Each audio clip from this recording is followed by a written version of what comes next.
Hi, this is Kim. It's Kamala Harris. Good morning, Governor. Good morning, Madam Vice President. Listen, I want you to do this with me. Let's do this together. Would you be my running mate and let's get this thing on the road? I would be honored, Madam Vice President. The joy that you're bringing back to the country, the enthusiasm that's out there, it'll be a privilege to take this with you across the country. Well, there you have it. Kamala Harris picking Tim Walz, Minnesota governor, to be the vice presidential running mate, not Illinois Governor J.B. Pritzker. Welcome in Illinois in Focus Daily. I'm Greg Bishop. Thanks for being with us each and every weekday morning here with America's Talking Network. Be sure to like, subscribe, and hit that notification bell and join us as we break down things you need to know to get your day going. Of course, a lot of speculation as to who Harris's VP pick was going to be. You had questions of 6, 7, or 8 different people who were being considered. And J.B. Pritzker was on that list for several weeks. Now, all of this happening rapidly, of course, after last month, following the conclusion of the Republican National Convention, where Republicans made it official that Trump was the presidential pick and J.D. Vance the vice presidential pick. That following Sunday, President Joe Biden announced that he was not going to seek re-election. And then he subsequently endorsed Kamala Harris. And then the race was on for who was going to be her VP pick. All of this going to be made official at the Democratic National Convention later on this month in Chicago. On the 19th, it begins, and the Center Square will be there on the ground to cover all of this. But clearly, you've got a lot of questions as to the policy decisions that a Harris-Walz administration would bring about, and will they have to answer for questions of their moderation? Are they too liberal for the United States? How do they answer to the Biden-Harris administration's economic policies that have led to, high inflation, questions about recession, looking at the volatility of the stock market right now, and all of these things compounding, plus the border situation and more. These are obviously policy discussions that are going to be had in the public, either through debates or questions with media. But clearly, what is it now? Less than 90 days before the November 5th general election. So a lot of things happening here. Governor J.B. Pritzker asked about this yesterday at an unrelated event. And of course, he was being considered. He was being vetted, but he wasn't the pick. Instead, it was Tim Walz. Here's the governor. Not sorry at all about the fact that we have a terrific Midwestern governor in Tim Walz that's been chosen. And I'm going to go out and support him and the ticket and Kamala Harris every day. I think there are 90 days left as of today in the election, and we have to beat Donald Trump. He is a kind and decent human being. Tim Walz cares deeply about the work that he does and every person that he interacts with. Well, let's start with the fact that he has been a pro-choice advocate for his entire career, that he has brought school breakfast and lunch to the children of Minnesota, that he has in every way demonstrated that he is trustworthy and a person of integrity, and that's a heck of a lot more than you can say for the vice presidential choice that Donald Trump made. So some of the policy things there, of course, that are being raised. You've got Pritzker talking about, feeding kids in schools. But others are going to point to Walz being among the strictest with the COVID-19 lockdowns. You can also point to some of the more liberal policies that Illinois has in place, that Minnesota has in place as well. And that includes allowing for driver's licenses for non-citizen migrants, putting certain types of feminine hygiene products into boys' bathrooms in elementary school and middle school, and a variety of other things that don't necessarily show somebody that's in the middle of the political spectrum, but more further left. And are those the types of things that are going to be discussed during this campaign? Again, about 90 days or so, the Trump administration, or the Trump campaign, I should say, they put out a advertisement rather rapidly critical of Walz and Harris. Kamala Harris just doubled down on her radical vision for America by tapping another left-wing extremist as her VP nominee. Tim Walz will be a rubber stamp for Kamala's dangerously liberal agenda, like allowing convicted felons to walk free, embracing anti-American Green New Deal policies, and giving up control of our southern border to criminal aliens and violent drug cartels. Kamala Harris and Tim Walz, they're failed, weak, and dangerously liberal. Is this a narrative that's going to stick and something that will have impacts on some of those swing states? Again, the politics here over the next 3 months is going to be absolutely fascinating. But a lot of questions about that vetting process and why, for instance, Josh Shapiro, the governor of Pennsylvania, a swing state, was not chosen as the VP candidates. They held a rally, Tim Walz and Vice President Harris, in Pennsylvania, and Shapiro came out and spoke beforehand, and I watched a little bit of that, and he really had the crowd in the palm of his hands. But for whatever reason, Harris did not pick Shapiro, instead picking Walz, which is not a swing state in Minnesota, from my understanding. But still, the political calculations here, what are those political calculations? So they'll do more rallies, and they'll have more conversations about what they plan on doing for the country if they're elected. But back to that vetting process, Governor Pritzker yesterday was asked about it in some detail, and he talked about how thorough it was, but also how professional it was. And then I won't characterize everything about the conversation that I had with the vice president, but I made sure that she knows that I'm 1,000% on board, that I'm going to be out there every day putting my heart and soul into this election to help her win, because we must. I have to say it was handled with the utmost professionalism. And I was glad that I made it through that process, made it to the final number of candidates. But I have to say that I want to be clear with everybody. You often hear me say I love being the governor of Illinois. I really do love being the governor of Illinois. And so I was very torn during this process about being a participant in it, not because I don't support Kamala Harris. I do 1,000%, and I will be out there campaigning for her at every turn whenever I have time to do so. But I also, know that this job that I'm doing now, that we're making a big difference. So the governor not being selected, and I guess not necessarily saying he was disappointed, but he was torn. He says he loves being governor of the state of Illinois, and he wants to continue to do that work. So he was torn, he says, during this whole process. The Illinois Republican Party putting out a statement saying that it appears that Harris's pick shows Democrats will, quote, continue with disastrous Bidenomics policies, crippling the nation's economy as we speak. And the quote from Kathy Salvi, the Illinois Republican Party chairperson, says, at least Americans can breathe easy knowing that Illinois' own out-of-touch leftist billionaire Governor J.B. Pritzker won't be a heartbeat away from the presidency anytime soon. Salvi went on to say, quote, with leftists like these handling the Democrat tickets, President Trump's message of secure borders, safe streets, and prosperous communities will win in November. Again, we've got a handful of days here. Well, just a little under 93 months or so. Is that what we're looking at? Wow. So lots to be said about all of this.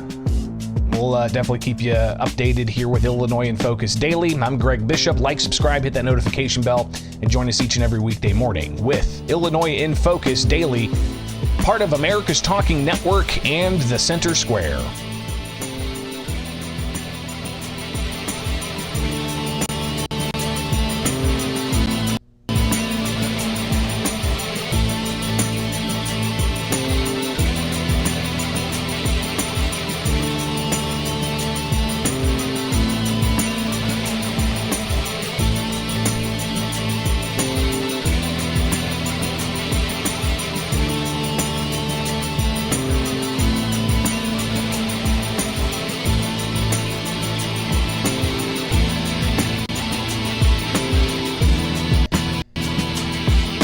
Fourth Circuit of Illinois, the Fourth Circuit of the Federal Court Judiciary. Let's try it again.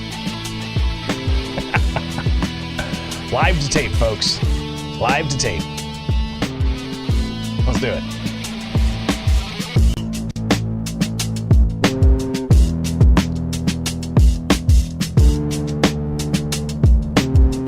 Maryland's ban on semi-automatic rifles and other types of guns is upheld by the Fourth Circuit Court.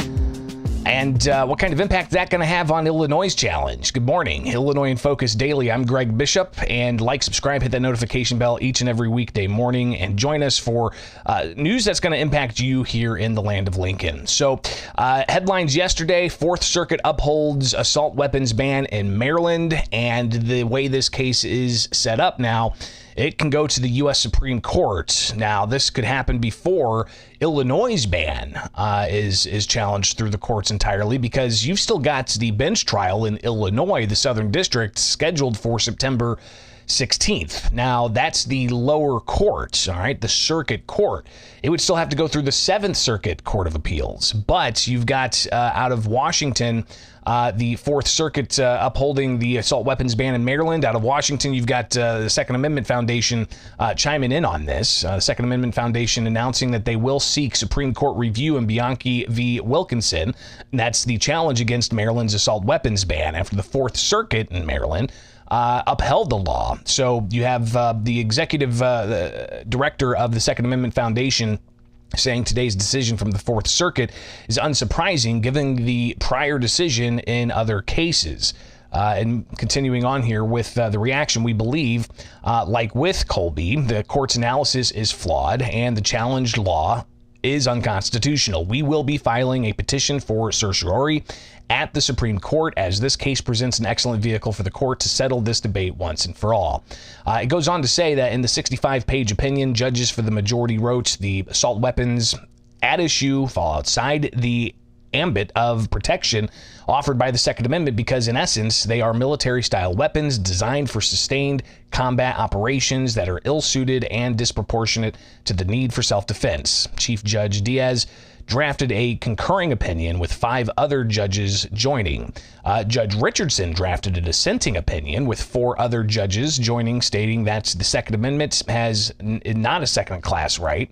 It's not a second-class right for individuals because, in essence, you've got subject to the whimsical discretion of federal judges, is how we've seen it play out. Now, they go on to say that its mandate is absolute and applied here unequivocal.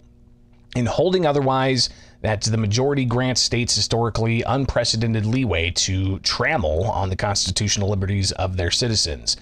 Joining the Second Amendment Foundation in the case are various other groups. You've got even Firearms Policy Coalition chiming in on this as well.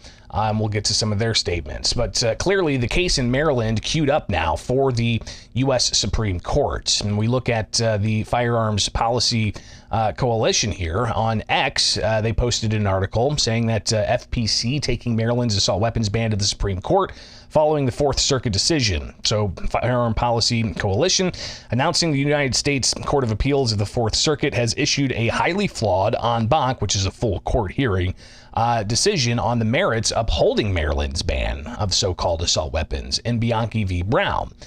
The opinion can be found at the FPC website. FPC will take the Fourth Circuit's terrible decision to the Supreme Court without delay. Our objective is simple: end all so-called bans on so-called assault weapons nationwide, and we look forward to doing just that. The Bianchi case is part of FPC's high-impact FPC law strategy, and FPC is joined by others. And earlier this year, you had the Supreme Court decline to take up pre-judgment cases from Illinois. However, this will be the first petition for certiorari in a case regarding assault weapons for final judgment. And I think that point right there is important because when we had Illinois' case, and just to give you some more background on this, and surely if you've been following the channel for a long time, you've been up to date on this. But Illinois' challenge of the ban on semi-automatic firearms, and again, that ban was put in place of January of 2023. Here we are in August of 2024. Lawsuits in federal courts on preliminary grounds, on initial requests to block the law while the case played out on the merits, meaning getting to final judgment. Those preliminary requests went all the way up to the appeals court and all the way to the Supreme Court. But the Supreme Court, when they were asked to take the case, they replied ultimately at the tail end of the most recent term and said, you know, this case isn't ripe yet. This case has not gotten final judgment yet from the lower courts. So they went ahead and decided, you know, we're gonna put this back to the lower courts and get us a final judgment that we can act upon. That final judgment case now is the Maryland case, because the appeals court in the Fourth Circuit chose not to put it back down into the lower court to deal with any unanswered questions. No, they went ahead and dealt with it on final judgment. Now the next step in the Maryland case is the U.S. Supreme Court. While the Illinois case, surely that will still go on, right? So we'll have the Southern District make a decision whether it goes one way or the other. It'll go to the Seventh Circuit Court in Illinois, and then from there it could go to the U.S. Supreme Court, but likely the Maryland case is the one that's actually going to make it to the U.S. Supreme Court earlier than Illinois'. Another bit of analysis here from Costas Morris. He says that the Fourth Circuit en banc reached is expected. It's ruling in Bianchi upholding Maryland's ban on common firearms and rifles. What was unexpected was the speed of the ruling. I and most others thought that they would stall as long as possible, as SCOTUS could not hear the case this term. And by then, who knows who's on SCOTUS, and Kamala could be picking replacements. Such hackery, Costas says, was even more expected after they took the crazy step of taking this case away from the three-judge panel and going directly to en banc review. So while I'm about to be very critical of what I expect to be a trash opinion, I will say something nice first. Thank you, Fourth Circuit, for not taking the hack approach and withholding a ruling to stall for time, and taking it away from the panel. In hindsight, moved this along faster than waiting for a ruling, then doing an en banc anyway. Now the pressure's up for SCOTUS. This case was previously GVR'd and its final judgment, so no excuse for not granting cert.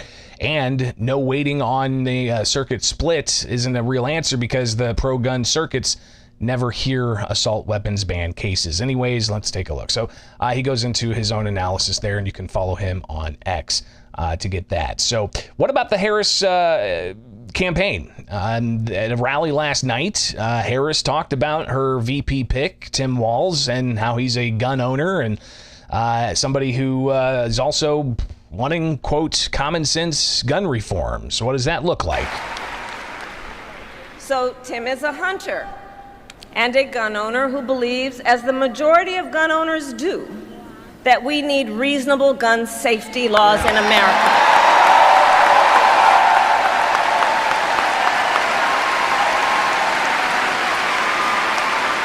So as governor, he expanded background checks and increased penalties for illegal firearms